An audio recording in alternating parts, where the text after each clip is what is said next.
Hello, good morning, good afternoon, good evening. I just got off from work now. I'm heading home. Jpac, I told you one thing and one thing only. Yarumi nwoke, Yarumi nwoke, agbarizila agbari. Yarumi nwoke, agbarizila agbari. Ụmụ nwoke a na-agbari agbari. You remember when your fellow colleague, the less man, was doing his own? He was calling names, posting picture, tagging it. Ohemeroji, court case here not today. What I go? If you say you be man, that will be okay. Nebu amukaka. If at the witness go the heart or ime onyo obodo. And when that abuwa aganya onyo obodo no lu, age were anya nyegi.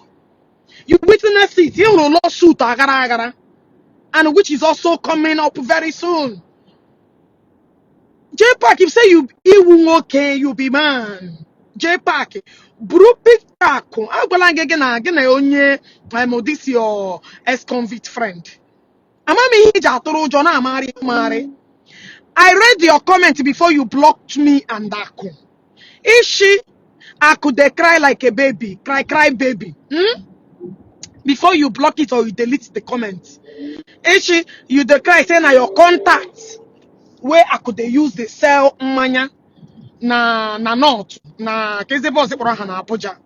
Now let me tell you, listen and listen very carefully. You want those contacts, but you want anything to use it and sell your own products. You want a contact, I want to you want a contact, but you want anything you can use to contact. You want a contact, again a police. You was forced to call your ex-girlfriend. Na because na wako because my brother keza haya keza has this senator my brother. Oh, but I get that. Now this will be the last time. We were on the phone the last time I got arrested. I ain't on the phone. I trouble what the guy because the guy was a very cool person. What I go if you no regret to get a woman again fight again to come to Bishop also, bro. What I go now listen and listen very carefully. You have run out of our option. Aku will be your end. Ishila ni okay. Ishina go cheni amu. Na nke muke ima awun pai. Iba pai ya na reputa mbadu nike. This pai a reputala ngidike. Ima bo Japan again. I will pin you nikegi. Because I hate to somebody very ungrateful, even number one. I can yell him madunshi. Imam Ben Nagwaya, Ben Nagwaya, call water. Iwe man who can yena madunshi onya ha. Isla ni nwoke. Awe hi na ina him about ebuko bi church bupute ya. Be a man like a Udela. Udela carry his own for full chest. Are you not a man? Putano na our saga kije. Is it not saga where they take feed?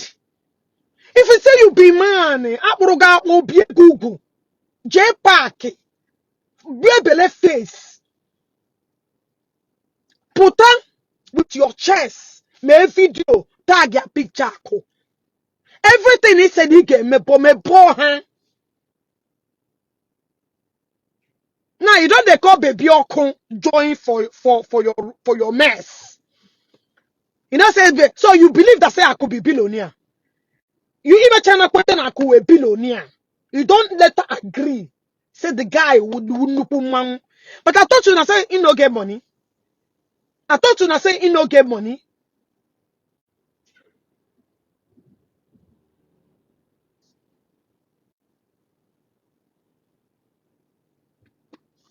You want to go? I thought you say yeah we don't okay. He say you be man. He shouldn't okay. Put on every day Tisha or aku kesa haya kesa this guy aku akuko. But I war you punye kimoto. Nanke akuke ga agachagabu onwe gi. You no go get shaken. Ogechi no, akwaram gi Jpac. Nga doga gi, nga doga gi. Ichena akuwe mafian, a Christian mafian. We are kina maja. Iga mata na go to rogo dobela. As I'm talking to you, sir, for your own color don't start. Go and write today's date. Your wahala don't. Even I'm nanga obodoles no ogashi yes. Ya he torolum no rula genaka. I know say he go there happy. Ogashi, that thing where you plan for me don't reach your hand. All the secret plan and you're gonna plan it. Oh man no ogashi no rula genaka. Hey, the banga madu beri ine mi shiji akabu onwe ya. Oh hogana achana last na gwagena. My chineke chosuru nyonwe gi Ishi. And what onye ga na puta gị n'aka akụ when time comes. I was alive. I was alive for the day Emuderegi. If I nobody refuse to pick up your calls. I drug you why you should find a version they go tired of your messed up. If I nobody want you, it put another problem. This is not why I'm here. And magic connection may save you the important things. Jpac, you're finished. You are finished. Aku was the contact that said even Imanonyo share on aku 350,000. Get I could send the channel debit the first time. I could send her another 350,000. Yeah, confirm when I went to the two. Okay, return what the money till today. Only share about the money. Jpac area the money with no onya shin. Jpac never charge. I can put your receipts one by one. Okay, she will me. Man, all these jobless people, on you rigara. Ya unhu na no go leave am. But one thing you don't understand, say Akwakwala Street before you. Aku don't make money since he was born. Ihuna ya hunu ji maka akụ. Achọrọ m ka unu pupute ya. Jpac, go and return that 350,000 before you start blocking akụ na WhatsApp. Enwe akụ ji game nke akụ na efu. Iwe mi wu millions akụ nyere gi. Owi iwe mu. Millions akunyere gi owi iwe mu. You tell that plan Ishi onye obodo gawa abota somebody mepe page ya bota somebody were egbe to wire n'ishi asha mepe page ya ye mepe page ya shut up page ya tan ohia ga emegi abota onye obodo lekwa ka eche deal with onye obodo. You are the one bringing every bad idea. That's ogbugbu ka ga anya wa gi n'olu very soon. You go? I believe you that the finger that fed you got bite here, and they want to show that here. Tomorrow, because I share an video. If I know don't stain your name because of this. Stain your name again because of this guy. You're gonna have them today. If he's not getting any money from you again, you become his worst enemy. Only one who any single integrity. Onwehu any single integrity. If I know buyer kwekugawu ka happy ikpoto aha again na mod because of this Jpac. Onye man if I know buyer tag ya. Iwe man people no respect. Iwe man Jpac metala problem. Why he just here in the last one and don't even get involved. Mbenke Jasmine imere. You was crying, shivering like a kid. Ishi Bobble if I know not na choosing you trouble. You here. You will eager shuffle muscle with Nonya. That the way they look for. Jpac you go find them. Imagine ne puka. Well, imu you don't go close to them, you don't feel them. Aku will not give you shaking. Aku is not a pokoko. Aku is not a pokoko. Imene pin doya abapta. There's all gimoto.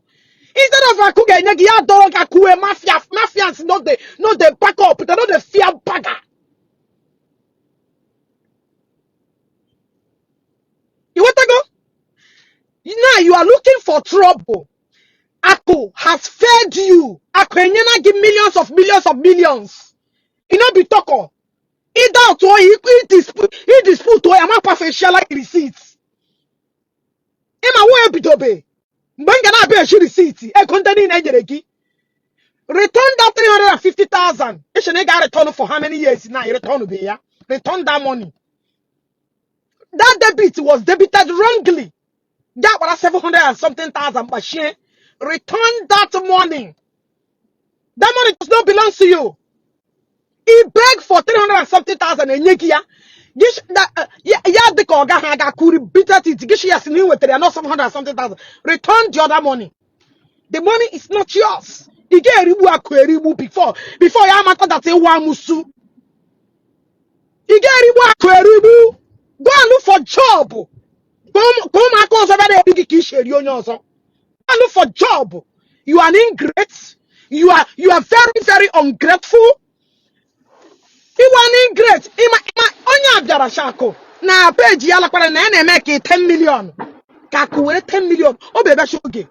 Okay, man, I can't go. Any follow my message, is not answering me. Governor Omenala descending is not answering you. Even I could do listen to you. Okay, Biko, and when him choroke, Guaramako. Because the a page, and I may make up to 10 million. Blah blah blah blah blah blah blah. Okay, Biko, Nam talk Orogi to Ako. Keke, my show came, and I get send them voice notes. When I called Ako shame sister Oge. I wanted to put him on call. This idiot Abalaga. I could read and call say okay, make I hear. Naturally, we are here. December nyerem ge gole. So day nyerem ge gole. Go joy because how much have you eaten from me? Eh? How much have you? Oh no, tell me she swallowed this big man. And when on your akunyeregi, and when on your rugi. The highest one you go for 200,000. And when you look millions are cool. What put that one? Put that person man. I could build you with just man Ichigi. Tori Jige and make caricature. I could brought you out with a with connection. Yeah? Eh? I could make a chile in I like him kid shia. Aye. And when I only hura could throw me on a wood dogu. Onye hụrụ akụ tuoro m ya shiga akụ iwe odogwu okay we fear no bagger. Being a billionaire does not make you stupid. Being a billionaire does not make you stupid. One mafia can be a billionaire. A mafia can be anything. One however Jpac it or Roger Jpac it on anga teme wedinia.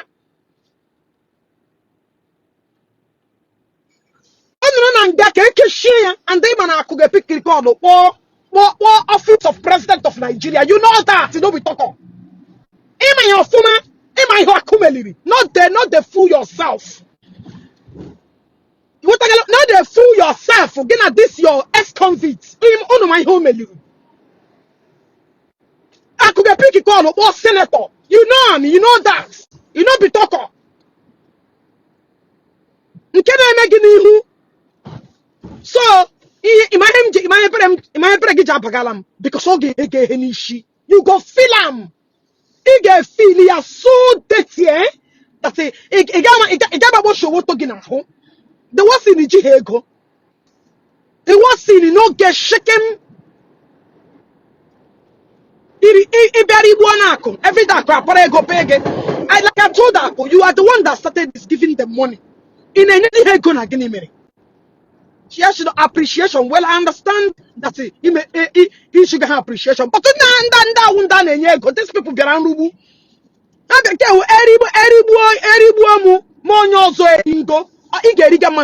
Before you know that person is a nice person. The person who got Jpac, go and look for job. Go and look for job. You're a full grown ass man. Early this year, you came out and said, I got my saga. I'm not a family man. If you know about saga, get you weird. All the idea maybe your follow comedians. I get by Ishi. Very dangerous human being I have ever seen in my life.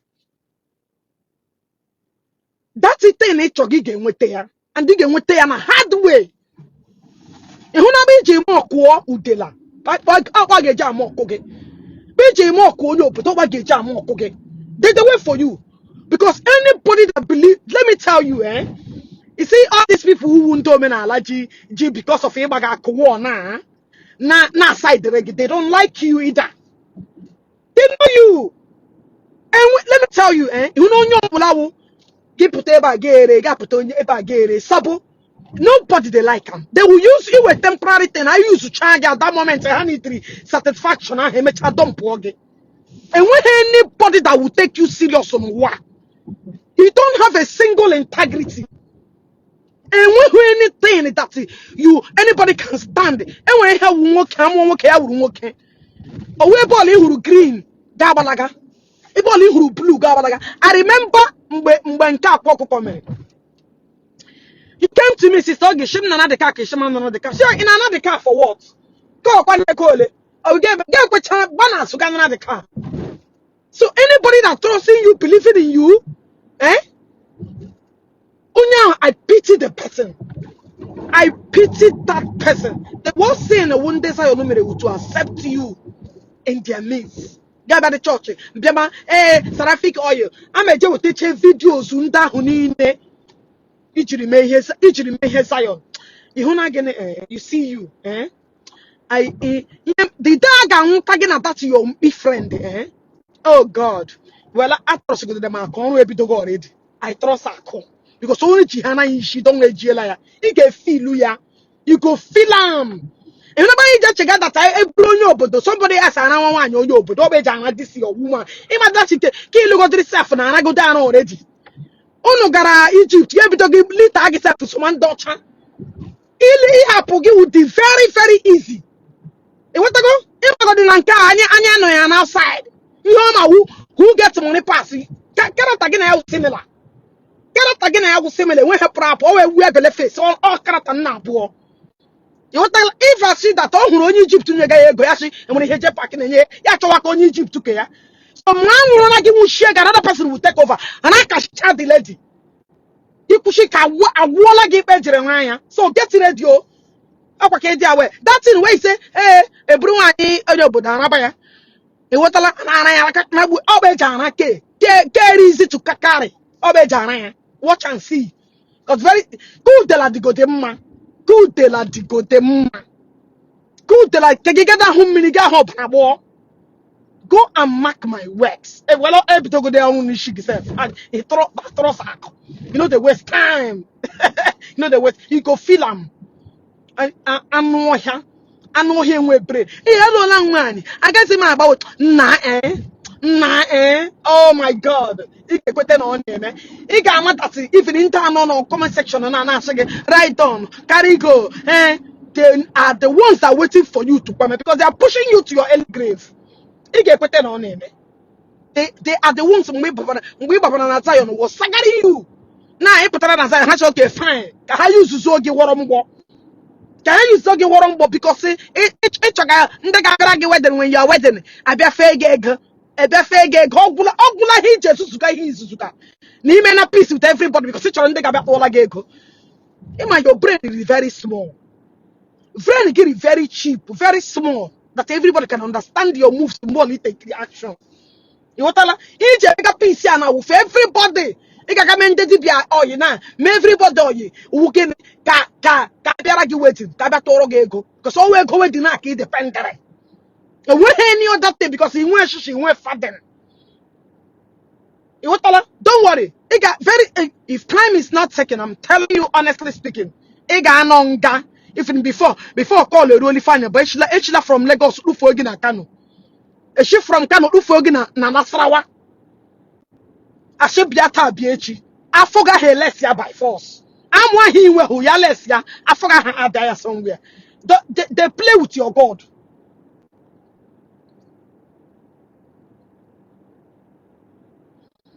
My brother, you can DM me now WhatsApp. DM me on WhatsApp. Jpac you go feel am. You go Chineke. Imana onye ri ego mmadụ gbawa ya wo na that's in the pen the more. On a pen the more. Okay, ji we here ahụ niile o mere gị till e with you. I feel who ya. Onye ri ego mmadụ ishi na I contact enweghị tere ngo. Imana how many contacts wetela akụ ego. Imana how many? Thank God I could say it in front of it. Aku is a businessman. Anybody can bring contacts for him to sell his markets. That is why he's a businessman. Oh, I'm introducing you to Gabuga Manye Bagare. It's not a problem. It's not a big deal. It's not a big deal. Anybody can introduce. Ima, how many people? Thank God I could say it in front of Nkezuko that day. Ima, how many people connected? When their own location in Manya, you didn't do nothing big. I contact in Kija, Manya na Abuja. I contact you contact that you can use it to be responsible. Independent we go Facebook. Don't worry, very soon that's your ego Facebook. I get it. But he plan and no page make on you, but don't page make it. Delete here all your accounts. Get put as a game dish.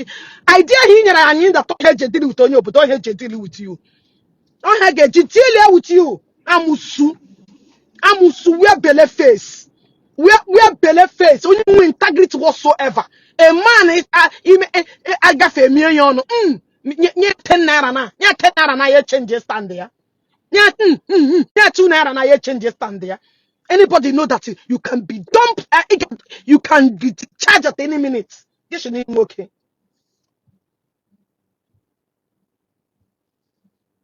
You want to go? My WhatsApp number not there. You can post it. Why are you like this? How many million? Potabia one day mother go le akuki. Come out. Come who these people in a sense on so Kenya Rugi ego akunyeregi. Baby Oku. What have Baby Oku got to do with the Ihemegede? What have Baby Oku? Baby Oku cannot even bail you. Baby Oku can wake here. Baby Oku yarera hair gafe. Baby Oku cannot save you.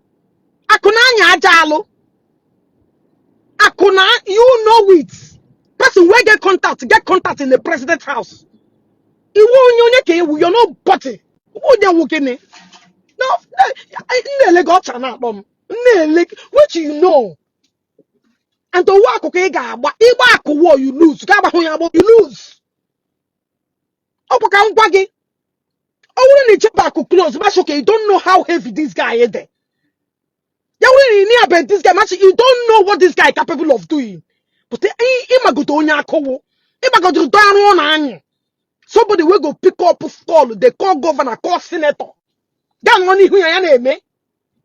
When they pick up call George, call that money go. Makachile ki find your Bobble will not save you. He find you email fuma.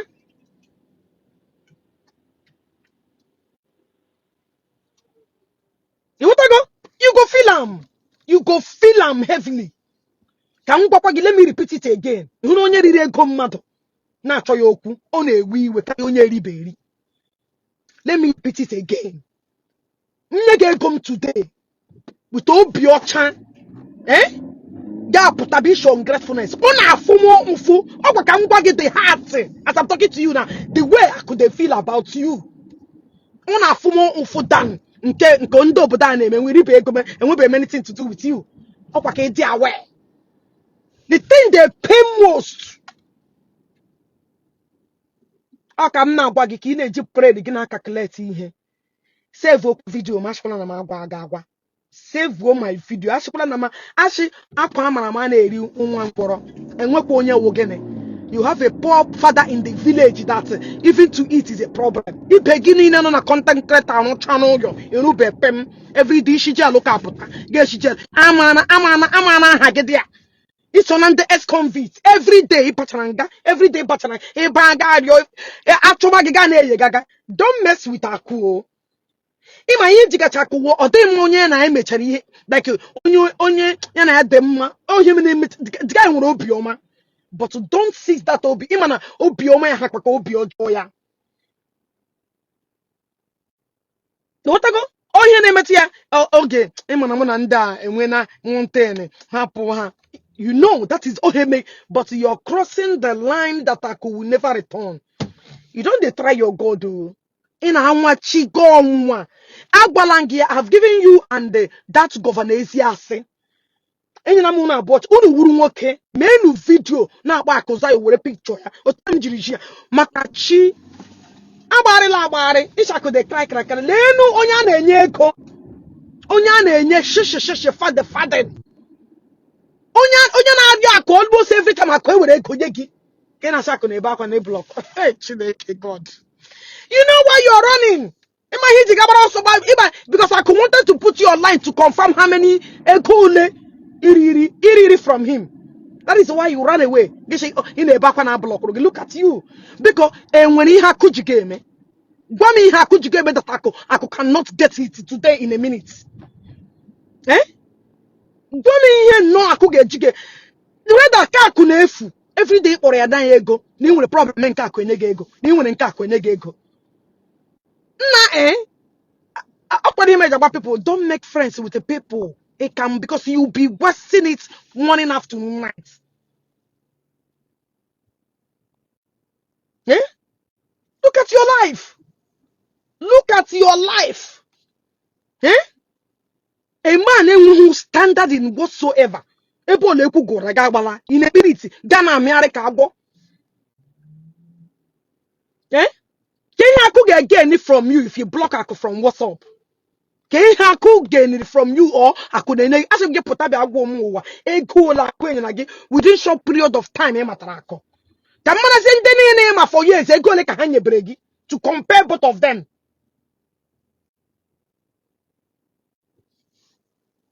Can I compare? Eh? Can I compare them for years and they go Liriako within short period of months? Can I will look inside them? Because I could each can make a back on any Diego Puro get me wedding. You should have come to Ako, please. I could borrow me money. I want to do wedding. Please. Get Ako. Peg ni make 10 million. Hage me pay jiga. Hage me ni make 10 million. Why can't you open your mouth and beg? Are you moving? Okay.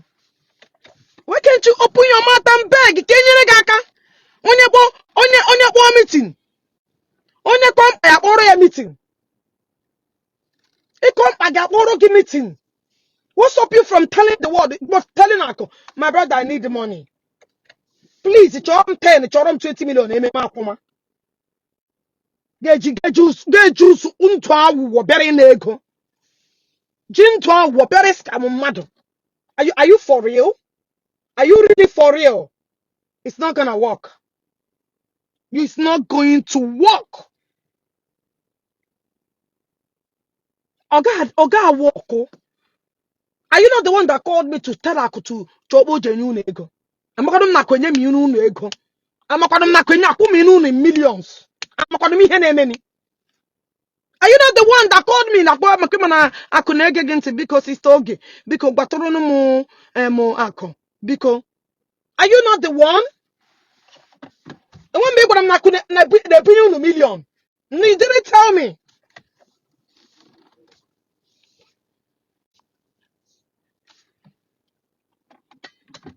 The one big ime perano kuheri ba. Every day got bana kuinyo. Njere wala ga kunyege ego.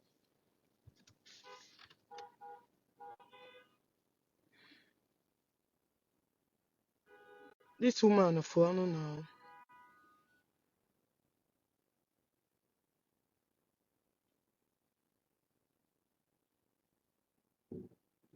Bando chija ba iche ma ha na ha. Just chere biko ga park ya moto.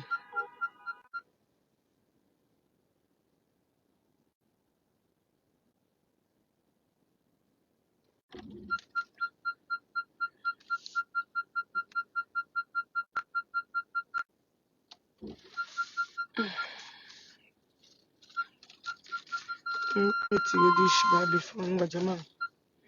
Can I know that?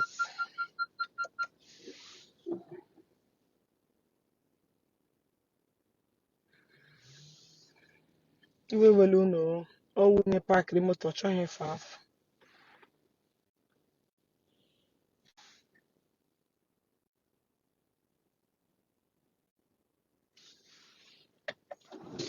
Okay, man, I park in my car. Guys, you shouldn't know. Children, my park your motor before my be reply. My somebody who want to know they about to. My God, because actually, can down stop. Can park here? There, can move? Just give me a minute. Let me park my car. I'm using lefty to park. Maggie park my motor at the left side. Ojaga, especially it's not the hand they use often. You gotta be very careful so you not make mistakes.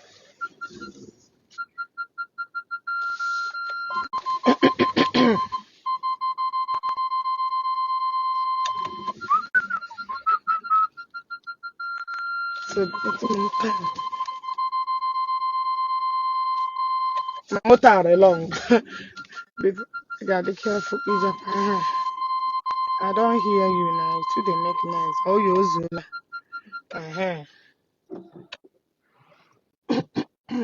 No, I don't park. No verse. Oshigen.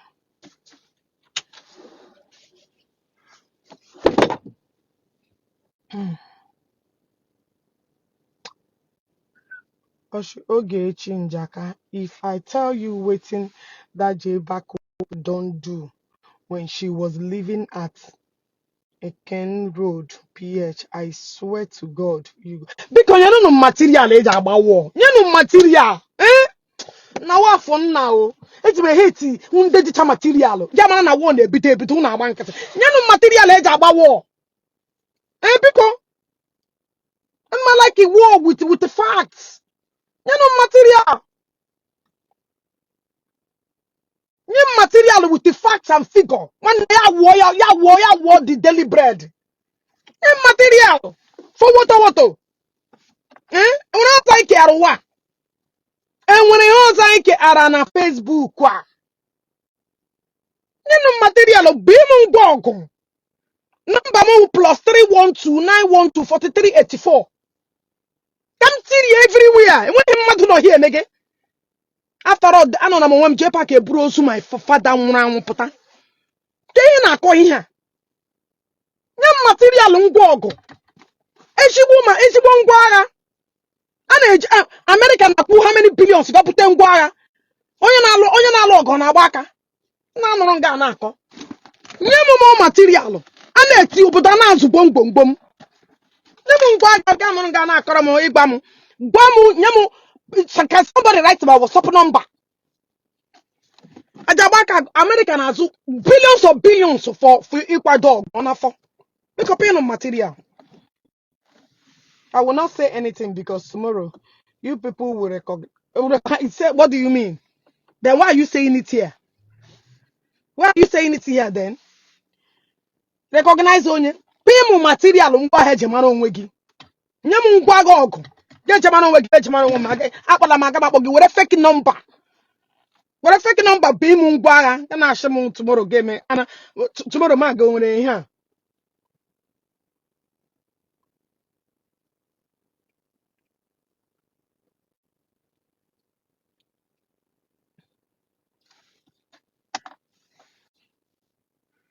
Material is a log on Israel. This blue. Why get somebody like this in one to nail in like this? I'm one target or what to get push it. The shinga forget construct here. Problem every day. One material coach at the marriage.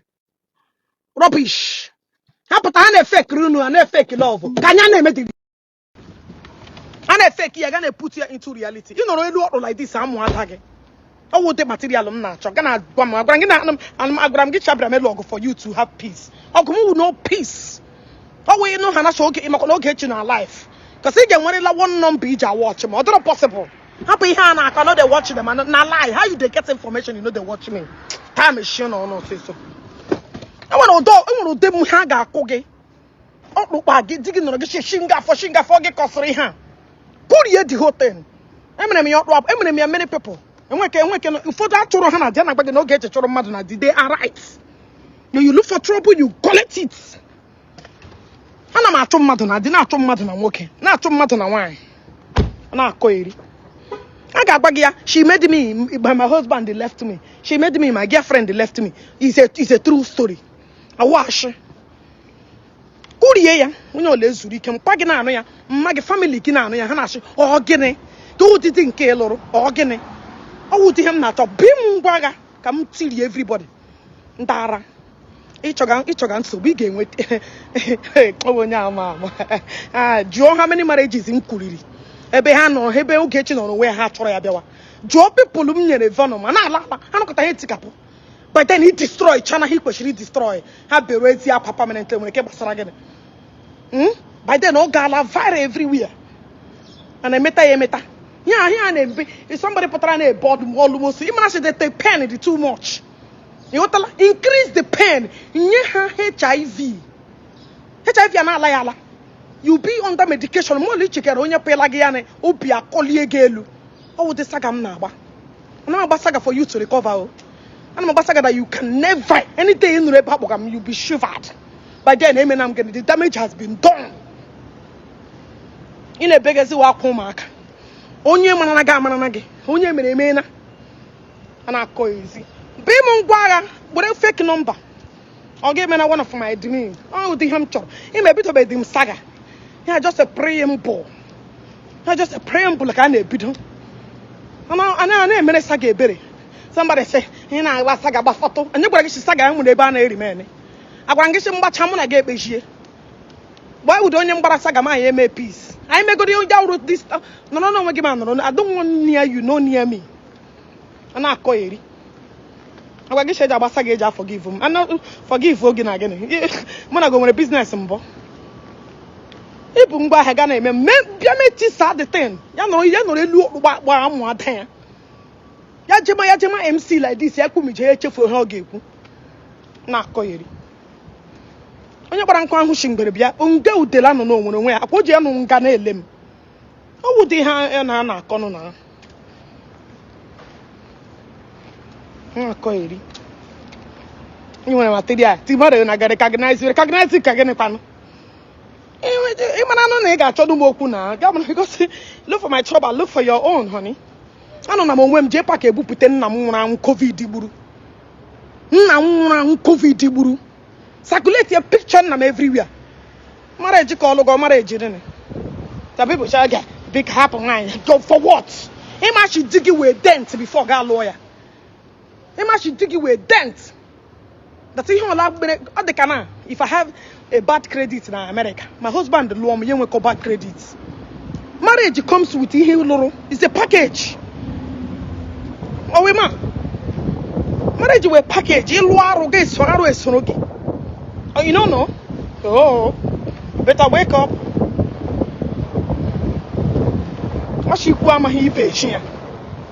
America, this America. You know, if I'm one of the best credit because I want credits. As I'm talking to you, credit is not 800 and ga junior will be America. Even credit again on 600 and they get a kelechineke. Came no 800 and they man how heavy. Nji build all my credits. Credit is a billionaire in Nigeria. Go find out. Oh yeah, you go to Jpac and way best because get a matter law. You will learn your credit as far as it is. You will have effect. Go and verify. Managashi. So you actually can the wife. You don't short one natural is the way. You can see Jota. You want to image. What the people who give home, don't offend them because they will not tolerate that. Very Koshebasara, he demand. I couldn't gingly. I could have fed you like Gìght that can never feed you. Idiots. Hello, how are you? Yeah. I'm not coy. I don't know, International. Ogechi, Bata Nigeria. But money. A man that do Nigeria can even you touch amo. A big arrest. If you put them gum like this, ecology. Money. A mega arrest. Makachine. Don't worry. Una oge munanya. Don't relax. Ogechi man leggy. You will last name on your one nagonya mage. I get you, Natana. The highest thing he gave me, we send in the kidnapper. Ogola. Rather than anything, I love God.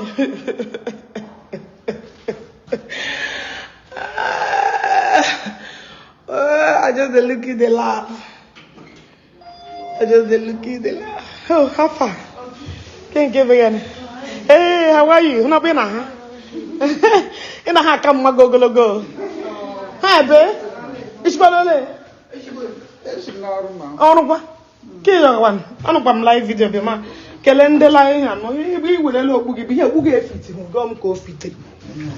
Coffee. Oh, we just a bag. I got some money all out. Look at for glasses again. Jabog. How far?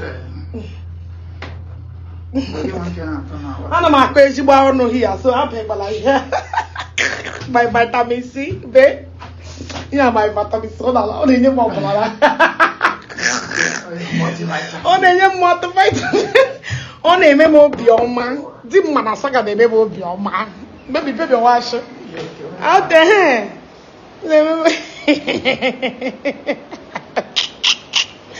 On a memo beyond. Imagine you actually back Sagatan.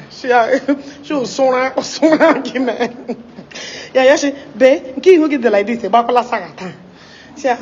Well, about the lamb somewhere, okay. Oh, my therapy, check up one knock. Dala. Doc, everybody they greet you. They greet everybody. They greet you now. But I lost so before you made late time. When I'm check for glasses again.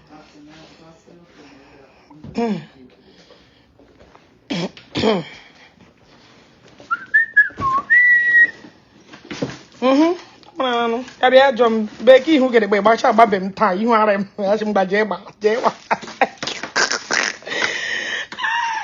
Get woman who are again. It's me the thing they fit. Connect fit again. Guys, I'm going to become. And I got you on today. You are so Jpac, you ain't no be pota fool. You wouldn't walk a pota fool. Voila. I'm a manama. Angela, she cannot tell. Pota fool. John. Full chest come out. I want you to get I can't know here and do here on the Ishi. I'm going to go again, ma. I can guy at Bezilla.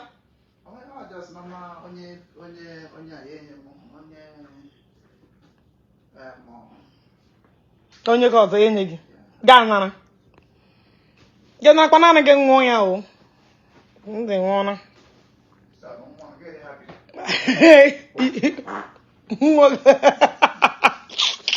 Get woman happy. Get woman uncle, do rose of brother.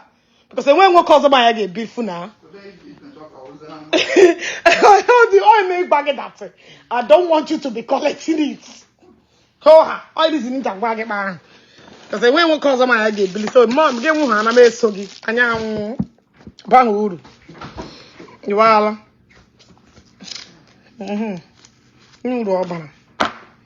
So, Jpac, be a man of Pata.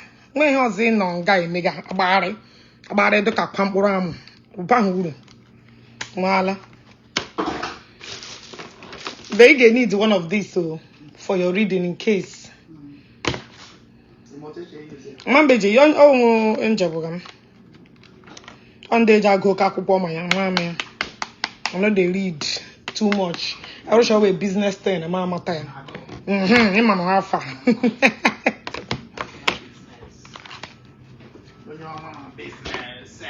Why are you going to delete here? Why are you delete here? Why are you delete here? We need to no online in there about I could delete here. Ijoma. Why are you delete here? Jpac, why are you walking me?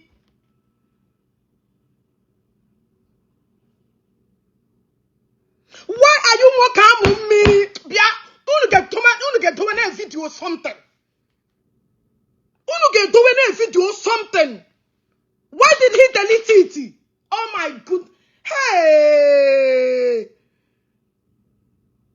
Jpac Abulujo made the video happen ya. Oh, Una screen record. Let me tell all of you, be watchful on his life. You got the original video? It's your original video. Send the Aramia Biko. Let my WhatsApp number. Let my WhatsApp number. Chere.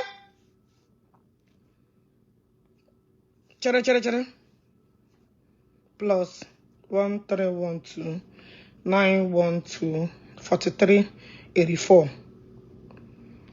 I got the original number. I got the original video. I got this thing play. So none have the original video. I was able to download it before. Okay, I post solam number here. I have the original video. Have you not comment here?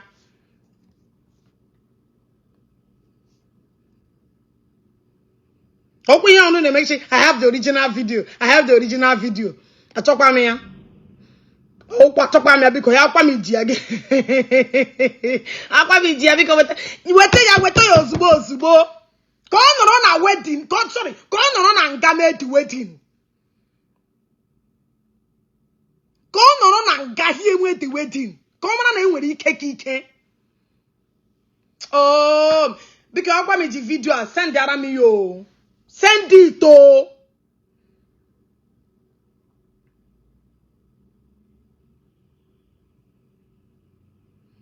Finally, you go get to good at. Oh, what material? Ngwala. Let me recheck it. Never knew I didn't say. Hey, Chineke. No, that's what I did. Unu question like this saga that is about to happen. Unu question be very vigilant. Because the saga with the best saga you get experience in this blue app. The best saga, people that fall apart.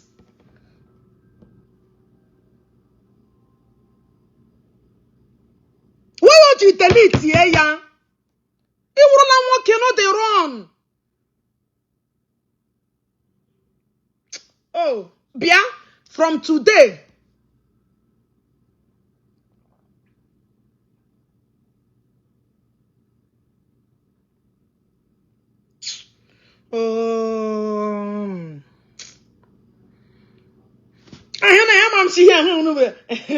Don't jazz. I have the video. Hey, next time, see you scream record uno.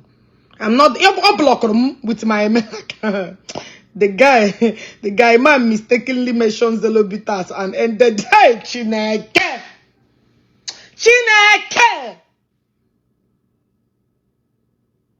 Okay, Baba evidence. What are you gonna fight with? Because here Jiri wood that I wear be play on a court to share. You who gain ya who AI. Atrom ka Jpac guardian na claim no AI too. Get in ya be born to ya Ishi too. Come on, ya be bell lawyer. Na le palo. Jpac ga water be.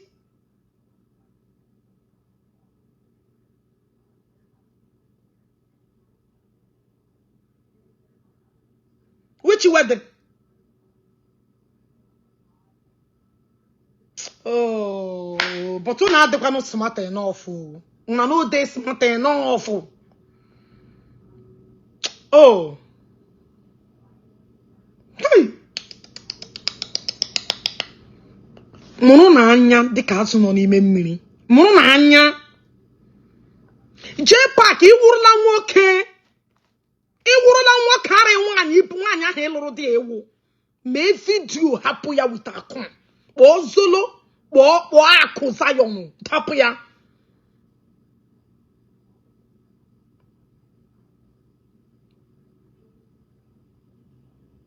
Oh God. Hey, look how chega.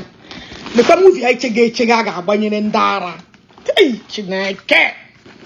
I can ejikwa ibe kwana bịa hụ muzzle ke gị. I chọrọ ibe hụ your own muzzle. Imana anya hugo ke udela. I chọrọ ihu ke gi na ke governor ezi ase. I chọrọ ihu ke nna abụọ. I chọrọ ihu una full muzzle. Enwere ihe somebody dere gbasara na governor ezi ase kwuru gị na about nwa agwata. Ama maybe that comment, you know, can that person repeat it? You know, I'm nega moto before ma puta.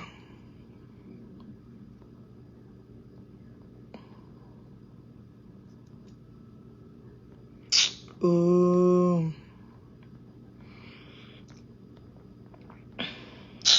Now home comment, can somebody repeat it?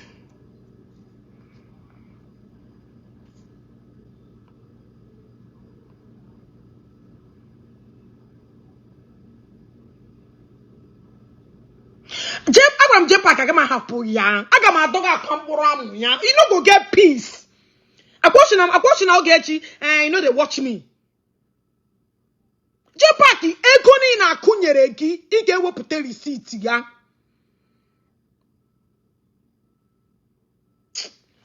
Now guys, can end their video because no until one name.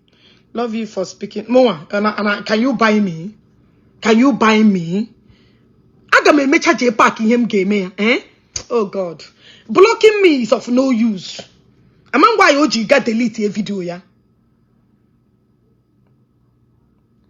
Oh my goodness. No, can happen biko. Ana ma go no can happen. Jpac biko. Ejim Chineke rioge. Ime na video as a man, no delete am. And the way you repeat on the mad hetiga. Gina your ex-convict friend, Governor Isiagu. The way ya as a man you be. You know be man. Come flex your muscle now. He was videoing Agwata's Motors Limited. You remember? Kinsley saying he's secretly sending people to get land for him. The good here. Secretly some Agwata's wala zo. Iwiti. Chema ga go di nanke yourself. Chema ga nanke ya. Ako is owing you very soon. You will still stagger him. Oshogani, Jpac said in that video, Ako is owing me very soon. I will still stagger. Owing me where? Owing me gene ko oyiga mbiko. O Ako oyirem gene. Gene ka Ako onunu mu Ako because should Ako jim gene ko keke o gwa Ako jim biko.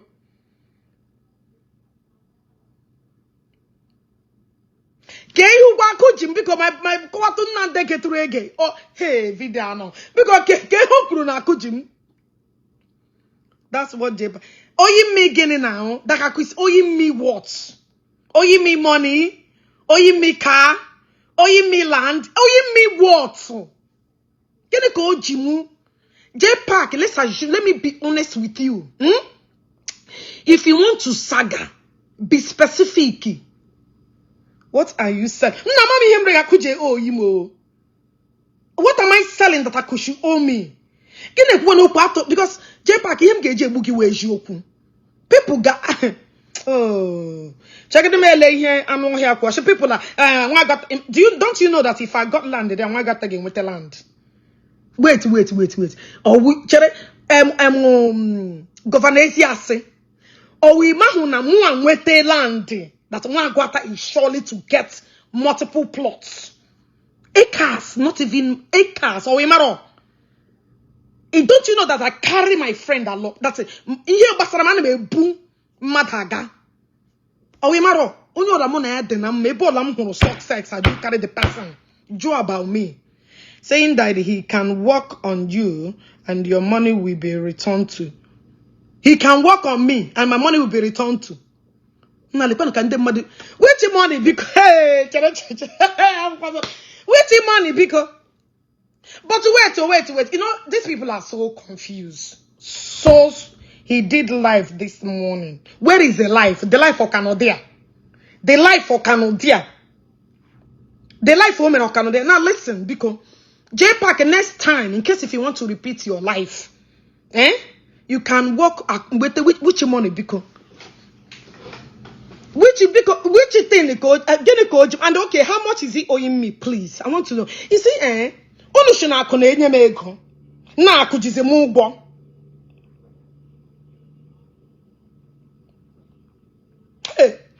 Jpac, why don't you have the guts? Why oh Jimugbo another news. Thank God that I couldn't him now. Because I was thinking I couldn't that I'm depending on Mama, maybe it's because of the Mr. Ako said he's yet to supply all your dim. No. That's not even no. Supply which demands. No. Let just not imagine. Jpac, anything all in I want you to be a man. Stand still. Be a man. A panikila. He said you are bragging yesterday. Bragging on what? Jpac, I don't need to brag. Do you want me to show you? I don't need to brag. And I'm a bragging. Jpac, this is what I wanted you to do for a long time. And you will never have peace. Again, when after peace in this blue app, this is the right thing I've been waiting for. I wanted you to reply. I wanted you to come out fully. Actually, put out for a long time. You want to go? I am Jadogagi for a long time. You want to go? That you gave Ako money for supply and he never deliver. Say soon you go say, come on, ya Jezurike. Come on, ya Jezurike. Well, okay, why did he delete the video? Can he delete the video? He mean that Ako collected money from many that he has not supplied them, that Ako doesn't have money on his own. He's forcing himself on a... Hey!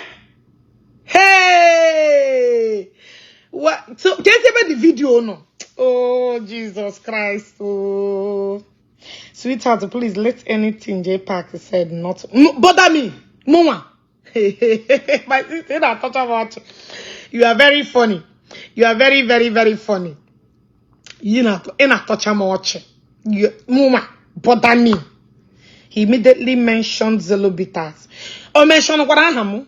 Did he mention? Oh, Jpac, please, you know, say we are from the same place. You are my brother. Became in a video. Don't delete it again.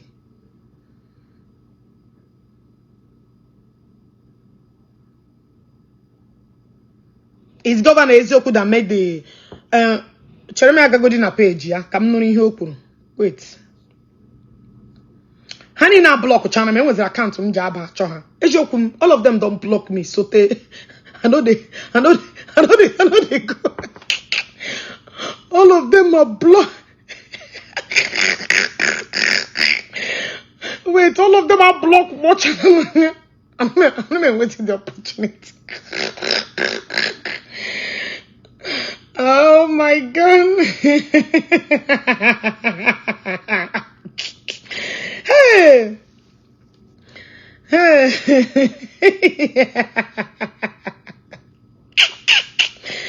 Nah, I'm going to block when I'm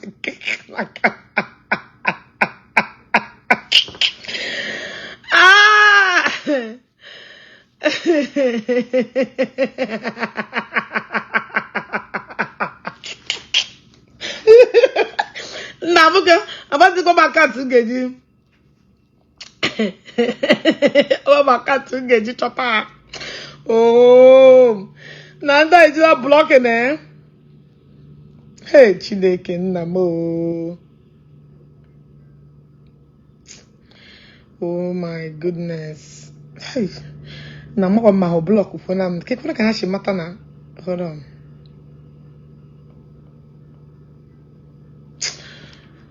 Oh my God.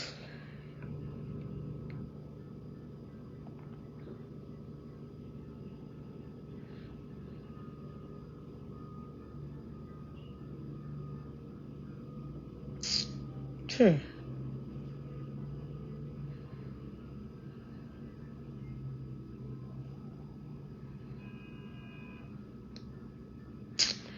Nah, why had you block cham line literally?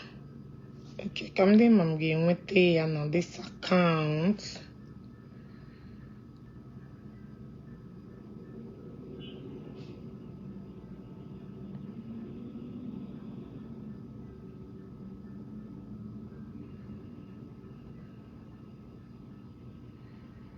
Kebe the governor made the video. Hey. Oh. Kebe the ex-convict made the video. Hey. Nana ma hold it in her block but channel man. Yes, I like trouble very well. Matter. I love trouble. Are you just finding out? You just not find out that I love trouble. That trouble is my second name. Hey, matter. You're just a learner. You better know it now. Come log go inside another account. Come on.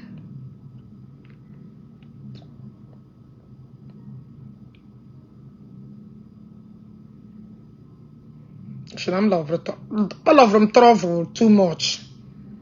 Too much. Extra one. Without trouble, you game enjoy life. Should I get you? I'm like trouble. I love trouble. Well.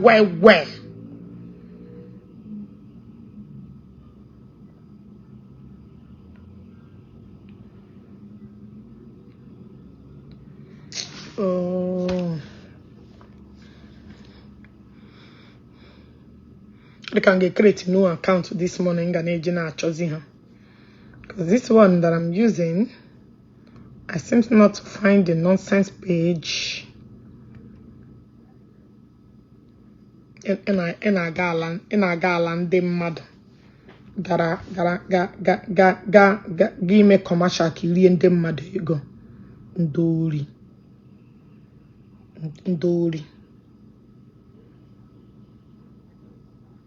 Oh, basa hoge. I'm gonna fight. It's none of your business. Mind yake basara again. Wait till that day. Wait till that day, Ruo. Not they worry yourself.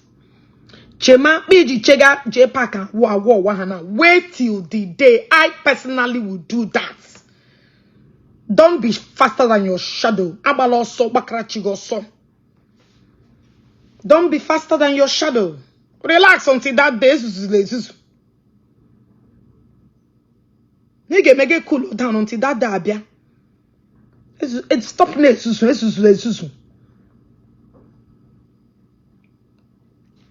Now why am I not seeing this page?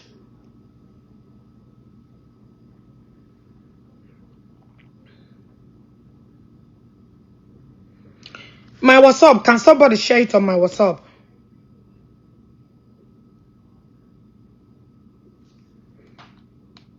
Come on, Unique.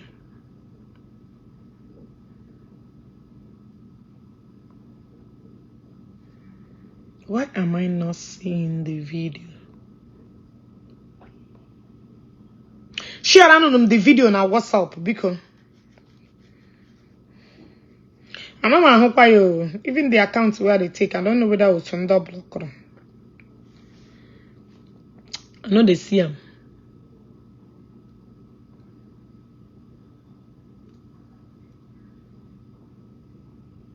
I may not do no plan or the saga. So make una come out to come because saga ya once and for all. Don't dete.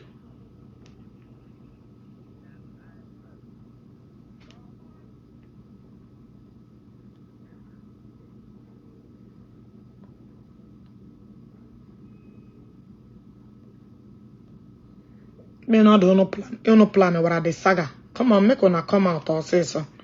And a very shiawa.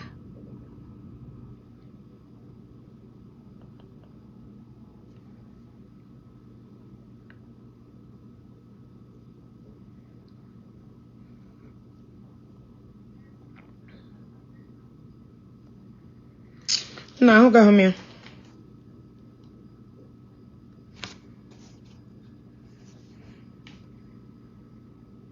How should not delete the video? They said that he deleted the video. They said that he deleted the video. Even Jpac, I was able to log in, but in case that ex-convict and governor, I can't even find his account.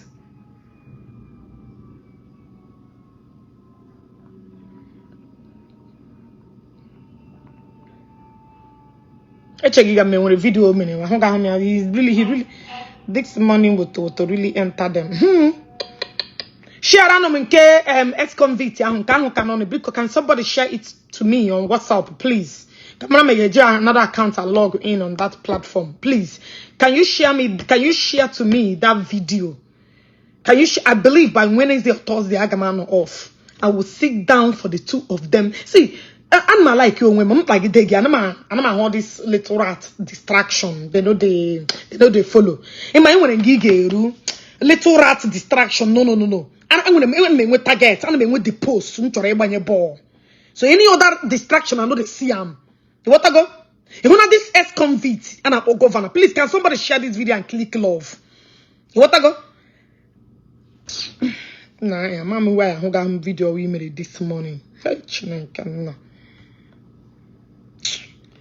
Oh my God, I don't know why. I'll go and don't worry about me. I'm activated.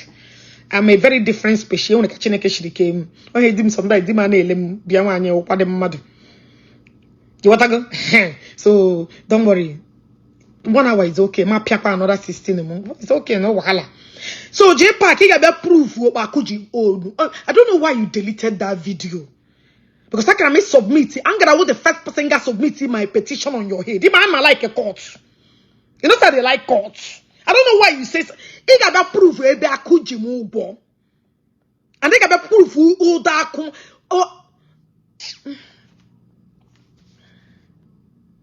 this ex-convict because share on the video. Tell them I like it, download every video.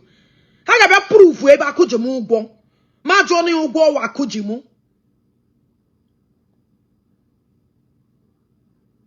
So you even get husband. It's an woman damn negina negare aridim moloro. Elukurum get irresponsible, Anya. Do I look like irresponsible to you? Eh? You remove irresponsible a damn negina negalu who dimwoge urimege mwoge. Yeah, I've been seeing your comments. Let me give you your small woto. Yirima kunan negina out on age. Emonya won nagit today. Eh? Yirimia? Ko yirima kunum wine and down negemo yo. More pigo to the pigo to live. You get like any other common baby where you see. Eh? And I'm comment to get comment on Negiga Barabaleba. Why do you think that I'm married? I pare. Imanangaring Jonia, Imananga. Yarushima and he. Yarushima and he lewanya, kick the booze or Manaka wedding ring. Manaka or fancy ring. But then when him Nego Barangaka. Mago Barangaka. And when any of your lineage Barangaka. When any of your sister barengiaka, can't you see? And I don't think you go maka. Here would diamond carats. Doctor Gochuku save the money and buy this. Here a symbol of commitment for life. I'm actually negama he. So how can you dictate? Get home gamma malumdi malumdi. Or possible? You can put some the experience of a fatherly marital life in your life. Dara. Apala magem me before. Eh?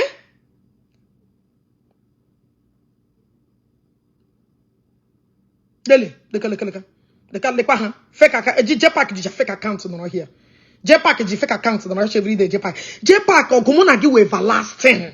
Until God go money give picture my dad. To a point he give put picture again the bam war. Even be I don't let go easily, especially when he mad that say when he hate man on raw. So using fake accounts to come here is you're wasting your time. Him jogo egoni na kunyere giji ya megene. At least onye rigari some millions in the GMP business. Ijikegi megene. Mano nyere ga vijiri ga me wedene. Bunye mbanya ni shiwanye ge. People gave you the money. So any that or that woman is entitled to do that. Because a man like you another man has to give you a go. Take it out for Gakugushi. And Uganda need you a good Gakugushi wine. Neneke Unga, I will have go Akunyereki. So Aku is entitled to into that one Helurotula. You feel me? So as when I saw people who like Gugushi Aku is entitled to do it. You use another people money, enter flight, go Egypt. Carry money. In any case, so that one is one yora. What can a G first see how patrana come? First fruit, nobody to save go salary house every year. Even when he was in Nigeria, he saved. Am I going to how many carats in Banaka? Do you know how many carats in Banaka about diamond? And when whole ball and gaba man, Oji man, this man must have loved you, man. She, that's some carats there. You know, Bitoko, anywhere enter the first Senegal China. Because a Kataman would, why people man could original diamond that Kataman? They will first of all look at your finger. I said, man, this, I challenge you. That goes one again significant thing in her life. To guide the family. As far as some concern, when I couldn't get going entitled to another woman. Only entitled to Ogechi because Ekoyano there. Get again, Aaron. Man, first fruit or wine. You don't have it. Nothing. You want to go? Gallo, my wife will find it. My wife will find Uncle Hannah. And actually, this is what my wife will do. This is what my wife will do. This is what makes her. All family content again. You go. Jpac, get ready for war, monage. Agwalange will okay. Okay, check my WhatsApp. Okay, thank you.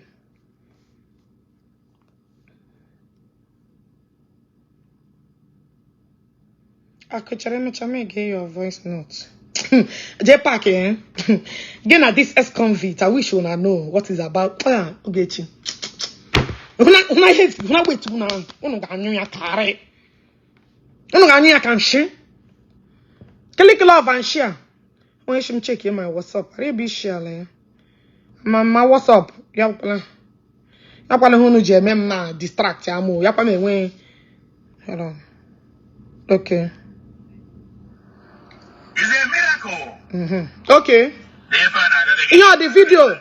You know the video minute. Okay. Na banyere nde obi akpo those who cannot come back to their fatherland. I'm happy for you because he's rolling Jpac. Ishi, those who cannot come back to their fatherland. Jpac, it's better. I cannot come back, and it's better that you cannot come here. Until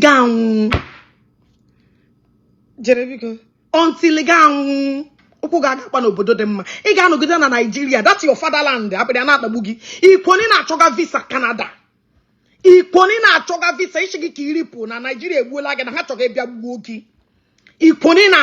Visa Canada. Submit go penny faden. Yes, there is no problem. I don't want to come back. You are right. I don't know they come back. Eh? You me working that work also like a man like you. You want to call him when you get broke after every minute. Every minute, he broke. You want to go? Come there, every minute, he broke. So that's your fuckaholic woman. It's Garana this na Keza Garana Egypt to Gahapo Gana Onocha. It's meant for everybody because I like go Gakushuan again. You're not wanting to run another woman alone. The woman is for all. All. We all contributed money and buy you that thing. You won't catch alone and wake up at a woman calls on your gecko, get your bushy one, or ya. Just a home time when your was so shut up. It's not a woman. Own your free hole, own your free long ammo. Okay, Jalaya. You don't know, I won't banana. So you pick up much all along and get Kumana. You pass it the talk now, say you marry. Please click love and like. If Facebook disregard what we are doing is we are creating awareness. This is an awareness video. Now awareness video. We are creating awareness. So people will not fall into victim. That is what I use my platform. My platform is to create awareness. What I go? Igbo ega ga burunto la purugushi Igbo. Heji mwana woki Igbo. No matter ya go struggle get je wonku for many years purugushi wan again. How many people paid for that thing, Emro?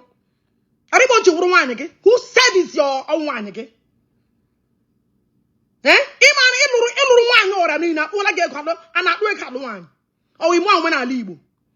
So it's yes. Many people who go you won't Omenala Igbo. You won't care enough another man go. Look at that. A pride of a man as he walk Igbo. Kaba 1 million, 300, get one that in email or 500,000. That we're going again. Gapali. You won't yara. Look at him, fine. Get him one, you get it, and gave him before my Lola just started counting in millions. Go and verify. I grew up at Ebu. Before in my 20s, even 19-20, I kill my millions. Now, I give my address. One got ya fully. The so-called public wife, or ya fully. Get who what up? He fine. Look at her face. Very beautiful. So one year, let's assume now. Ya pona one accident you ya hard and when any other thing get you no na query junga nde we huche na kakoko na akoka nde buarishi eh make we listen to you and I know say you go come out and they chiga and get chiga. I wanted you to come out.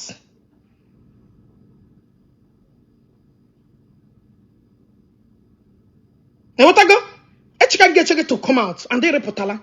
I should sincerely are talking about the wife. You want to hear me Ishi? Who the heck is Jpac? My daddy's burial picture.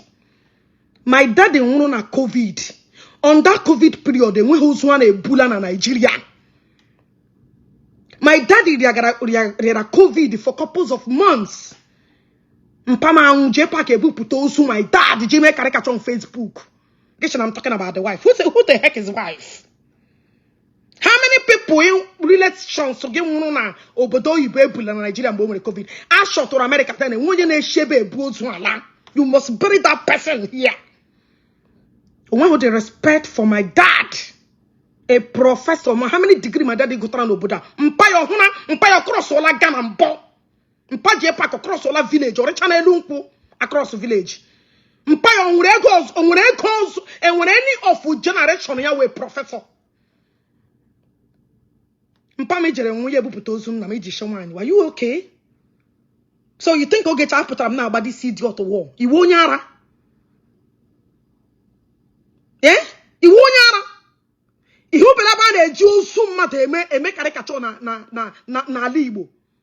You that commented this. And here was somebody in a vulnerable moment. Onye no na hospital. Onye wara demma. Tell me onye no Utoria that looks good. Gomonyo. Gomonyo no Utoria that looks fucking good. Onye wanya. Who is tai? Onye wanya. Onye wanya. Onye wanya. I'm asking you. Who the heck is wanya? You want to come and justify Onyengaba Munyama Gaba? Mpamo Merianene. Mpayo Jene School. Mpayo Hunala Beke. Mother like Empire of here. My father brought all of us to here. Iwu onye ara. Jelu ulo mpa mkumana na first tag. Mpa yonono yombo. Who are you? It's a corum rubbish. Mpa mo mene no mo no mpa me wo je were at the vulnerable moment. A man either you order. You were able to put in a fiction happen. Jpac kele Chineke nna gi that ayo humo Nigeria we na get na mma. I package more than you ever expected for your life. Look at you. Ibu onye ara. Ima na enwere ihe a na-agbahara mmadụ agbahara. Don't you know? Oh, you don't know.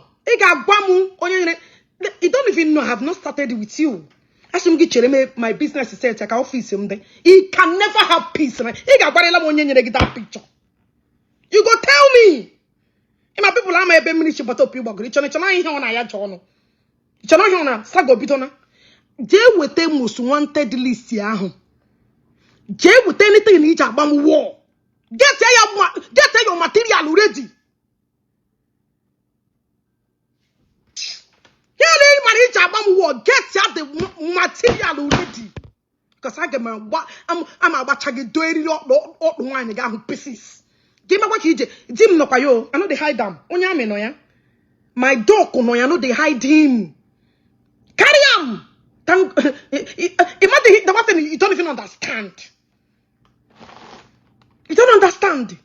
I can pay back now. You won't. So you think give me a gaga for it? Or you leave me a gaga for it? Give us an get a little wine. Because of our cool down that time, but now you're stepping a toe that one day you will never return from it. I can be move one in man will do again. Maybe they listen to you.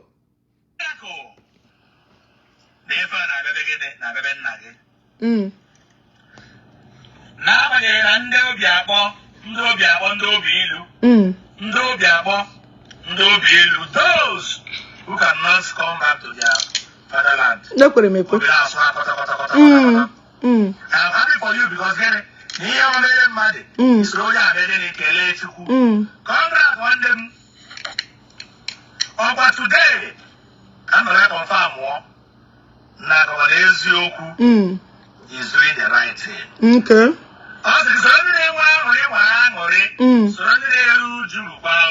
Okay.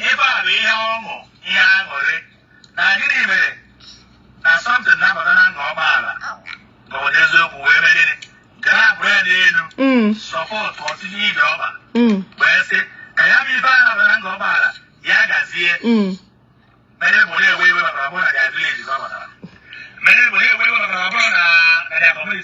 Look at our no here. Look at it. Only will make sense now. Is this man okay? Now we went a whole village batara. Wait. Una weji biti. Unya weji biti. Nah, I'm okay. Because you onya does it really make sense to you guys? Can you go there because can you get? Onya record the video. Thank you. And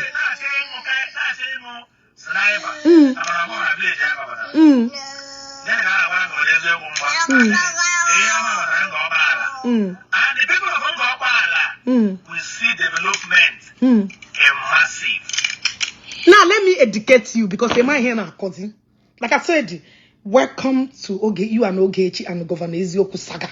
It's something that will be a premium saga. Now listen, the same land the Ebuko Binwetere was the same land the Obasanjo that he developed when Achiku Denwa was there. Come call because he wheat. Guys, share this video because him can make you knowledge. Because I'm a new witty. Thank God, when you record the video, I'm not going to make a noise in the background, but you did a good job. Nande mother rebado. Because I'm not even to delete. Hey, they will capture you in the wrong scrotum. Now, let me educate you. You see that land? Ngobala could have been a developed place for a long time. All people like ex-convict that are very greedy, stop bro. That thing Obasanjo chori media. Achikudenwa regime. Government took over that land, that property today. That property that Ebuka Obi bought today. Huge. Government took it. Settled on in the village, Ndo Kenny. Settled government. They took this land. Those lands. Even some of in Kanu facing in Ebuka Obi like this. That place has to call that side. Majority of them are in court with Ndongoba like an of the land. This thing here where you saga material. You all share the video, click love.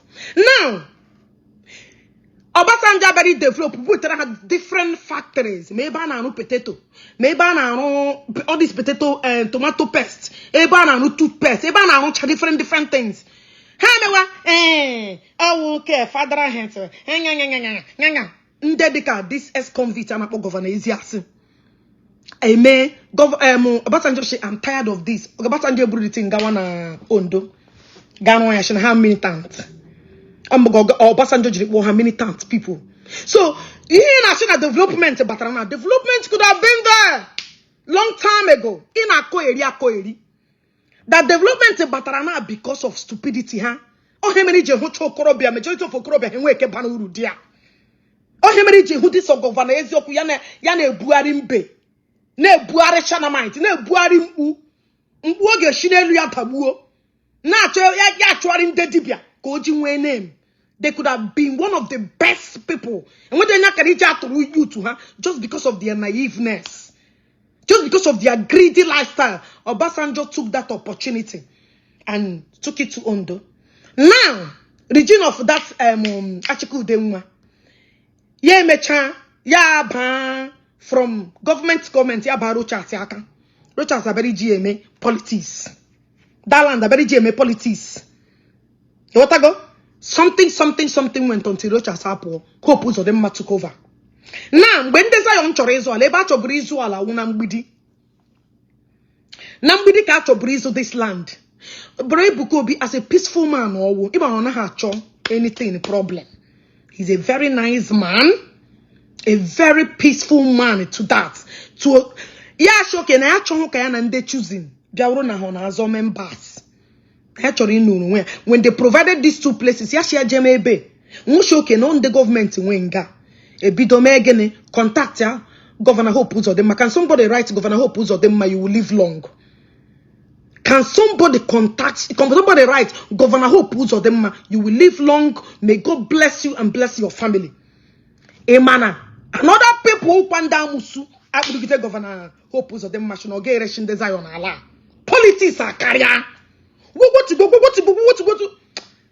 may you tell me because comment alam shadan ne hope chineke goziegi. Emana that woman where that I'm sure she will live long. You lot of naka chineke gemezure. Generation upon generation will live long. The woman ekwechiri mba. Now this Zion yana born again man of God. Ni onya the real. The woman ekwechiri. She know my brother ekwechiri nye these people Allah. Only can politics a shielu. I'm not bandage leak information. I try to make some elites in the ground on the land because they are not involved in this saga. So I don't want to mention their names. But you have got basic fact of this story. Here Bito. Because comment alarm that woman will live long. Tag and also tell Hope Uzodema that Chineke gozire me. Because without Hope Uzodema, Ebukobia carry with that side. Be that shock no government on that side. Hope of them mashi. Who this particular one? Biano, we will work it accordingly. All Hanyere Zion COO, C of O. All Hanyere Zion C of O. Come go again, Nashi, and then that they happen to develop me. In Takola get this because he witty. Eating pataka kewo, a man left and right again. You want to go? So, I am only trying to educate you. So, here I am, and when they be them makare butter for years. By then, equation this exhibit here or ex-convict here. You can happen to Tisha my son on office in a dela. Now she take this. This is the contract. This hakare they could have been better off. na how old is it now? Can I hustle on Facebook? Can I hustle ala ogere with ego? Or to tell you that in him we are the too much. Maya, look at you. Full grown ass man are bring wake when I come. Unless when I we jana going boss almost every minute. And we really. And at a good Japu Bushuan. Bummy him and again, okay. Bummy him and again, okay. And when anything upon who get chicken like papa. So, you man don't know gratitude. You man don't know the respect who governor who puts the man done there. The woman they quechiri. Shimba! Don't again the Zion here. The woman is a Zionette. Yeah, quechiri. Oh, yeah, that's all because being when Allah who wrote today. So can kawarage. Even the ewu. Majogo. Is it not the same mpi? And about the same mpi governors, yes, I may put a chat here. On a chat yakosha kubanyoge yaka wogi red kanyegi red candle. I mean Sagamona gave bidogo. And I like a material war. Sagamona gave bidogo. I may pull agame woputa. A we post agame shigi. Egoni na get transaction. You won't go. You remain a beggar wear belly face. Get at that your ex-convict. You know way back and you nego. Truth come to Basaga. Truth come to Medoge. Truth come to Wagake. Guys, share this video. And I may see, I may hear Shigida. And what Bapala me or more can Basaga. If I never saga, I'm going to go shame Monaho. And then I'm going to get out of the federal saga now because I'm not federal. You're like, oh, you bem no. You're rather related to what I do now federal because I'm going to go. So I go rofandu gi with a joku. I got my rogu ko lubo. So up at this land dijiribia. So in I couldn't even end that which of the people now baby the roku ala getting to 2 years old. Onye shayawo indigene. Onye man gekere ala na yawo governor Isiagu was busy begging us a few months ago, please to tell me where we are buying this land. Okwa he na eme na ala na ya. Onye claim na part of ala with la ukenna. Mashi yao. Those elders say satoloro. Nini mene naga no hunga. Na governor Isiagu. Excuse me now. Governor Isiagu, please. Here people are coming to buy land. People are coming to buy land. Can you when they as well there, EJ develop the place? We are the foreign investors. I think so even who compound na gema azoria. Because I'm unu pananden go bala.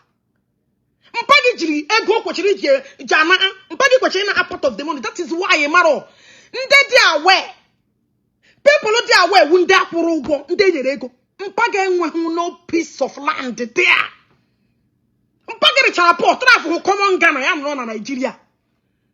Can't you see that Igbo men that name of man? Hana me travel. Listen, has she from Ghana? Have Kotoni from Kotoni? And listen, have a humpo. Nagaba humpo. Your father settled his life on a village. One you will have the little money when it ran up and town. Or put to your future. Here na Jim Bosso. Governor Isiagu some content creators name 20,000, name 30,000, name money in Nigeria. Ikarine nye. Oh, lazy fathers, and then we have pass it. Nagaba humpo, one piece of land, but run at the land. Cash in your odia. Onwe last name. Inwe last name. At what age now? Iriafole.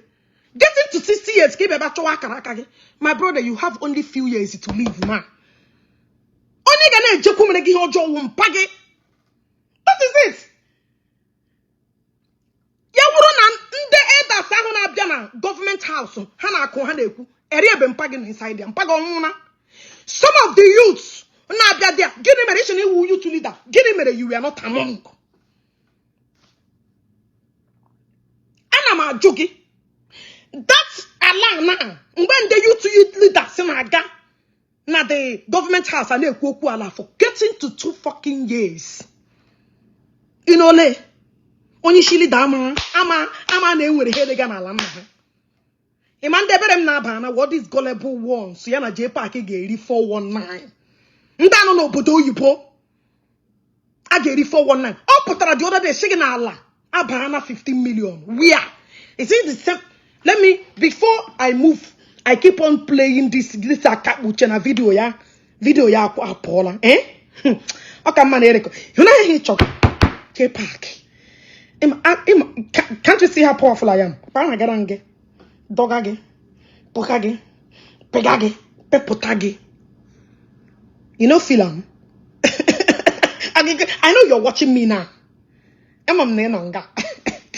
This is how you watch me. I'm gonna soge anytime in my life. Gonna govern Isiagu. I'm gonna move. A lot of material age abamu. Emiremu wanted. I can't come to Nigeria. Many material. Even I judge on this previous saga, they will provide it for you. And I'm told just saga. Saga is my saga may be mad relevant na social media. And the nabazina wa high rank sagas. And what I go without saga, you know go be the CEO again. As we are never they create my content. So saga game me relevant. And I'm to do saga na cho the saga. Ndala. Before I proceed, Kamchigi, Omenala mere na ngobala. The first time I bought a cast of lands. Let me go. I will come back to Teme say Vonya send that video because Teme say Vogi Jpac video. Chere. Okay, onye wonye zayon no wonder. Hi. Chere Jpac video. Chineke bogok.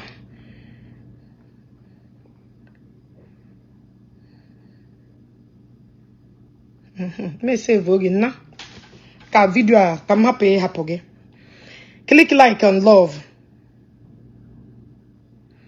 I swear, only record the video at the very. In fact, I can get something because video will go a long way. Makachi house saga material. When who the boss? I'm not tired. Yeah, top of the video. Jpac, see your life. Imagine how I'm going to imagine the situation of your arm because I hate Gìght, reputation, dignity, honesty. Nani he jaka would that penyo no gimenga. Let me shigi bamugeha because you don't know bramun with problem in life. Wait, make I show you. You have nothing to offer. All of you no bramun with a problem in future. Meshigi your predicament.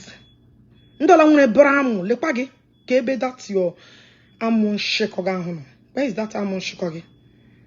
Kebe that thing for amono. That thing.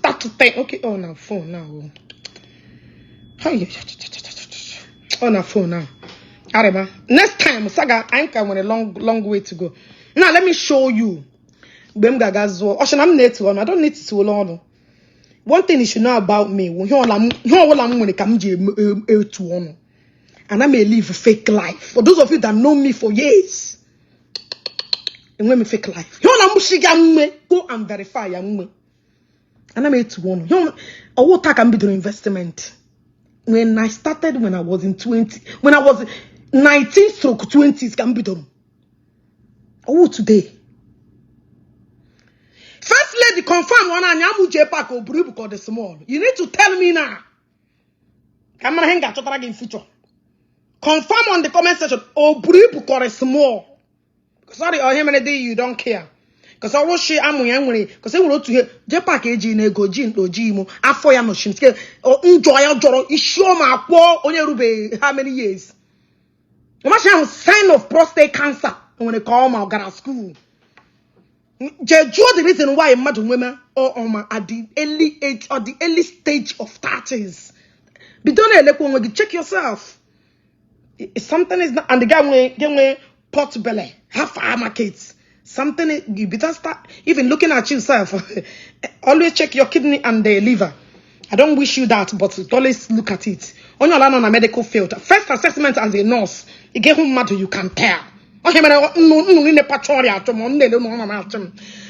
first lady, how is Amu Jpac? Because equal Amu for years. So, in the she felt like this. He got the test.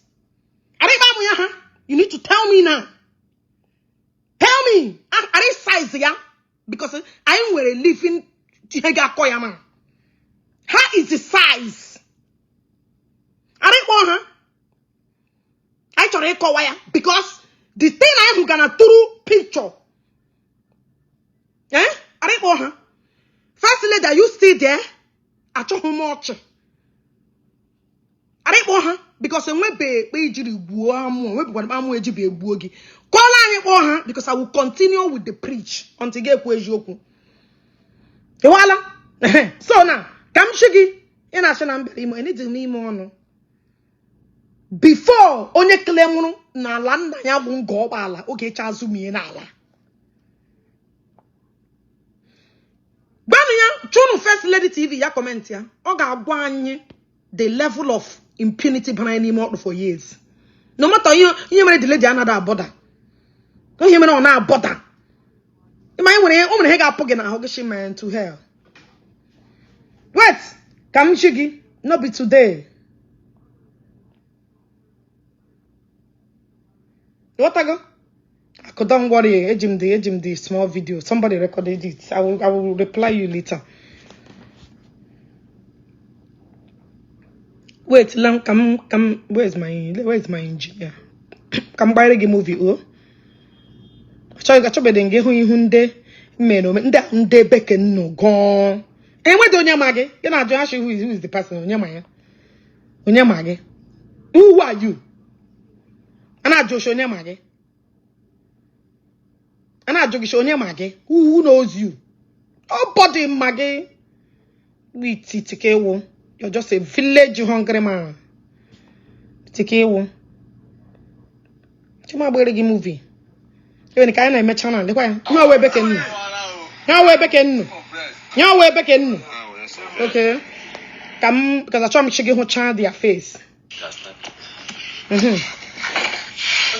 try to shake your child, but I got me. The way. Okay, honey. No way back in. No.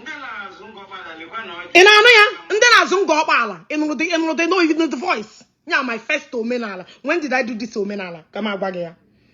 This video was taken on hold on. Wednesday 10th April. Come on, Budokwa Ishi Kenoya. Kenu that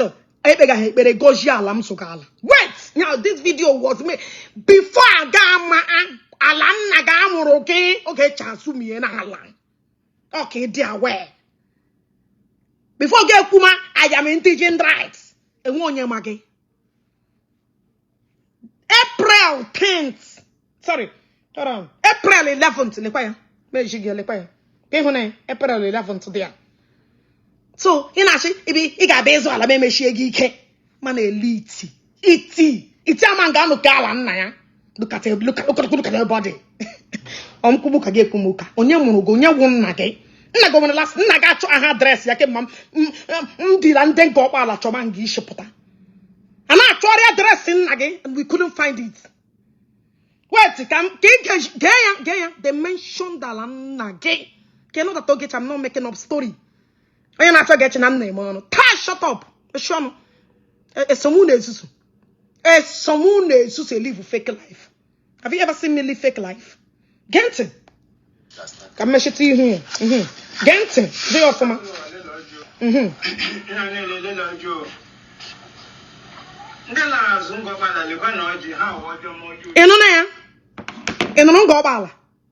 Did you hear it? The first Omenala Merun. The choir, no waga waji. The man waga waji. Did you see it? Now may she give my second missionary journey to that place. I will show you. You're nobody. May she give my second kagala. The choir close all the land. The choir will sit in the forward the ego. You close all this one. Now let me come back again. I can bargain when people talking, you're mission. When you get when you get mission. When you want again my address. I took the address and I get some out of a bishop. Motion one year bar. None windows of backyard. No longer village discovers and windows of backyard. The village chili who ya get baking. Then I bang baggy second missionary journey of your place. Hey, mom, close my place. Chamina, no, cham can no loon, man. What I go? Cow private. Now, let me go.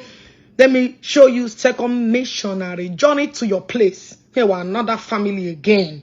They got the numbers and chop. Okay, they are aware. Let's go. Guys, click love and like it. Have a little report. Him when I discovered the ban ala bore buka. Good afternoon. In a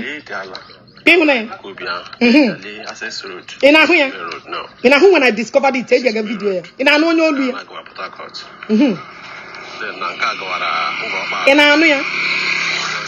did you know when I discovered before Gama Abiaputa? Each and he name. Yarusham Choriji agent I can make like me. But that wasn't my initiative. That wasn't my initiative. That was my own, just to acquire my own property. So anybody that is deceived Ganaba Alerola 15, Alerola 10, you won't use she. It's not true. Your mission is one day matter. Stop scamming people. Stop being desperate. Stop having all this dubious character. I believe scam mother. I couldn't even know about this. I did it myself. Because I jola ma kwelu jo akola ke kwe have the place. Actually, na I get disappointed later. Okay, as much as I love you, chere. Am not them walk as one newi like business. And when am I do for her kwa do na okay. Na ya gba me that means na ya that is one loyal to Gaia. And I respect that. That show that I could woman. That show that I could woman. Mashi, okay, don't worry, I will do my own investigation. What they may be done? Maybe done. Mara I could inside ebe akohazoro for selling. Maybe done from 10. I not even tell Ako. Ako gano ya from here now. I not tell him, I not tell him anything. You what tell oh he carry me. He carry bana abo say na. We carry we put ego zwa like a gi. If you want to resell it, you resell it and do business. Or where say ha to nege we ego. E be scam umu madu. Which 50 million, which 5 everybody 5 million. Everybody ke. Everybody common 3 million. Jesus land them madu. She don't come. Gina Jpac. Guys, share them this video because some people know lumu. I want people to hear my voice. Nanda would desperados. All this youth on the street. Social media is the only vulnerable place you can get your scamming people. You can get people who know Igbo and him investigating. They are easily to be scammed. Each other is wala wait from Zion. Ikirikan go him the zone de kemzoro. Ejenemu. Agagitenemu. Agagitenemu. Mato. No, follow me, do what I did. Cherende Zion. They are coming with solid ones. Government, they will 90% of those land, they're not there. Don't be deceived by those sharp Jpac na this guy. Hapatragai, yeah, those shimp behind the memoto. Yashiha, Alebo, we're no golena. Alebo, no golena. One new local on your shin. Oshigabaha Buba. Facebook, disregard any report on this video. Guys, share this video. Disregard any. We are creating awareness so nobody will be scammed. Nobody will be scammed. That is my purpose. I'm not Facebook to make money. I'm Facebook to use it for my voice. To make people anya. Now, let me show you another shocking word. I'm going to destroy you now. Because I'm a mission. You want Jpac, you want. You want Zion able to what their mission are. Gebuzo, they were on the Zion site and they won't go about anywhere indigenous rights. Says to who? Anywhere indigenous rights and a property in them matters. And when I hear them make all the kind of property got been to put that day kega man am the more deadly than in here now. No one to chop property, Jesus no bata. And one buy Onya wun negonya wun nage. They was a young gob again, me. Oh, I mean, Didn't I do the normal processes? Shut up. Shh. When people are talking, you don't talk. Indigenous rights. Indigenous, when on what did happen inside indigenous? You call yourself okay. You call yourself you see the guys, click love and like this video because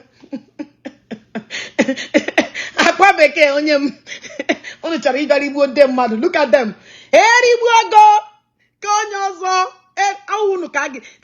A man don't ask him easily now when they hate Zion. They hate Ogechi. Come and make Kuri hate them when they game Ogechi Shimemena. I go, Onga come gather. Don't enter that land, this place is government property. Don't, you should tell you, open up and I may go no get you. Oh, Basarage. Jiriat of hate, Gabri Buwegi, Gabendoshi. Jpac and actually go visa for how many months? We're going to quote okay, chacho me Japa. Ego visa. Okay. Oh, chore Japa. Let me tell you. For those of you chori me Jpac arrest me no yawo. Okay, we fingerprint here teacher and police in a lock wire so he cannot travel and me. Get in here. Where they are fast and immigration. Trap wire in Nigeria forever. That is the easy. I made my buna kuche. I get him Adam bad. Idea mona the too bad. You tell Anna for who are you? Iwonya. Etiana immigration, you know go step out of Nigeria. I'm a Okage. No fucking with me, oh. Even my chef will pay me, yeah. Don't worry, I'm on a bunyo. I got a bunyuche. I got on check. Pamo, you they play with fire. Am I doing again? I come. Etinyagi that he will trouble someone. Police with the details of arrest in Emeregi. You gonna take only few money. A print here out of mama immigration. Came out on one another part there for. So you cannot give anything they commit to Nigeria. You cannot step out of nowhere. So if you are waiting for Ogechi, the one to come back. I'm not coming, no. Any day I decide to come, I him the diplomatic passport, military Wi-Fi. Kabasa zirigi. Imezi mu wono na America. The mbola dim gala nda America shim filling application alert us enye code instead anything happen. You see? The same thing applicable. So okay, they are aware. Ama me unu ga emeli ihe anu na aba but another man let's assume I know they come. Buria no be say ala nna m na ato m ujo. Ala nna ga ahụ ka ị ga na you no go travel anywhere. I may make sure that ala nna ga ahụ ị ga no ju afọ. Afa ma no rebe kem no kwa na ala nna gị. Some citizen here. Enwe hu family member mo ma dim duralu mo mum enwe onye awu blue here. We are all blues. And I'm here green. Green wu ma shekwa. You feel it? So kids are aware. So onye na-ashi Ogechi no one day. I'm not see. Oge one achi babe no. Now you dey beg and you want me to go where you're running away from. Usuna akwa gi na henye giri. Usuna akwa gi na so here mare ge mecho si bebe here ma shim cheba de be here ma. Ashemu usuna akwa gi. Nani me no ho dia. Nani me ija choga visi ija ajapa. So I got him maka lock wage. So gagara ma jail eji mana ge. Ex-convict age. Because ex-convict na buo ga ubrola ke bananga buola chineke ge eziokwu. How many times have you been captured? Why would you even step out of MJ like America? Iganga you're not stepping in ya no na record okay. Ana koyeri. Iganga no na record. They need to go and print those arrests out. Mayana Nye immigration file ya tinye code dia mo na iberaga na eji red ana eme it's just a little money. Lawyers are there to do their jobs. Come on ga na ekwe card iwu onyara. Come on na ga agbanya ga get teach you lesson ga ezu ike na Nigeria ahụ ka ị ga na ekpeme ina agba Nigeria mega gene. Why are you running? Ina cho visa ije ajapa ijapapa afọ ga ho make afọ sha kpakpala don ti ga hu. Come and watch but that ex-convict come na show Ogechi bịara eze ala aga m adị awe onye mụrụ gị shut up. Owala ke m zụcha n'azụ n'azụ kwa nka n'azụ nye m ga-enwe n'ebe unu wa galaga unu nwere very large landmarks. So it's an opportunity for onye okpere ego ya zụrụ Zoro azula ke government because ke government area no in dispute in that place. Na koiri. Imana one my mother lurudi na nga okpala. Owe mahu na my mother lurudi na nga okpala Chineke amu ogo oku. Bembra gị na ọ naanị my mother wonye lurudi Anambra. Out of 10 children my no ya nwa gawara Anambra ga luo di. Owe di ha we all of ni Imo State gbara m gburu ma ugwu ma I cover them everywhere. Na koiri chop me shon osiso. Get out. Make I just show you can manage a movie. It was small boy and I na but itola chene in with the age but brain get the brain homage. Brain homage. E bere na banaka ewiti ke ogasha ha ewu Jpac we benefits ndana bara na akpogwa ana akpo dagwa Anambra men na use their brain onye ke enwe brain ndị na-akpụ ụda agwa wu ndị Imo ndị dịka ndị Imo ndị Anambra na akpụ ụda agwa Jpac a wee bele face Anambra men na-achụ ego especially my owo onye ụkwa onye osumenyi